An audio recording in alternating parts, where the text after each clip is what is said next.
మనం ఎలాంటి పరిస్థితుల్లో ఉన్నా మనని అమ్మలా కాపాడేది మాత్రం ఈ భూమే. నువ్వు సంపాదించిన డబ్బులతో కార్లు, లగ్జరీ లైఫ్లు, ట్రిప్స్ ఇవన్నీ ఎన్ని ఎంజాయ్ చేసినప్పటికీ ఎండ్ ఆఫ్ ది డే నీకు ఒక ప్రాబ్లం వచ్చినప్పుడు ఇవేవి హెల్ప్ చేయవు. నీకు ఉన్న భూమి మాత్రమే నీ అమ్మలా తోడుంటుంది. చూడు మామ, భూమిని తన చేతుల్లో ఉంచుకున్న వాడు ఎప్పటికీ తన వెంట తెలియని ఒక బలం ఉందని నమ్ముతాడు. ల్యాండ్ లో ఇన్వెస్ట్ చేసినప్పుడు నష్టపోయినట్టు హిస్టరీలో లేదు. ఇప్పుడైనా కొంచెం డబ్బుల్ని భూమిని కొనడానికి దాచుకో. రేపు పొద్దున ఏదైనా ప్రాబ్లం వస్తే నీకు అదే హెల్ప్ అవుతుంది. జర్ర దిమాగ్ పెట్టి ఆలోచించు, నీకే అర్థమవుతుంది. ఎగ్జాంపుల్ మీకు చెప్తా. నేను యమలీల చేసిన తర్వాత ఘటోత్కచుడు సినిమా షూటింగ్ చేస్తున్నాం. ఒక పాపని ఎక్కించుకొని సైకిల్ మీద తొక్కుంటూ వెళ్ళాలి. అది ఖాళీ రోడ్లు కావాలి, అంటే ట్రాఫిక్ లేని రోడ్స్. ట్రాఫిక్ లేని రోడ్స్ అంటే ఎక్కడ ఉన్నాయంటే అది మాదాపూర్ హైటెక్ సిటీ దగ్గర.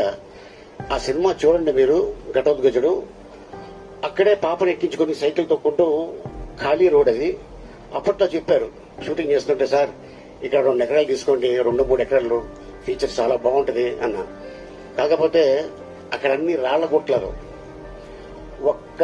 అంటే ఆ రాళ్లు కొట్టుకోవడానికే దాదాపు ఆ రోజుల్లో 5-6 లక్షలు అవుతుంది. ఎందుకులే మనం ఏం కొంటాంలే వదిలేసాం. కానీ ఇప్పుడు అదే గుట్టలో, అదే హైటెక్ సిటీ దగ్గర ఎకరం 70 కోట్లు ఉంది.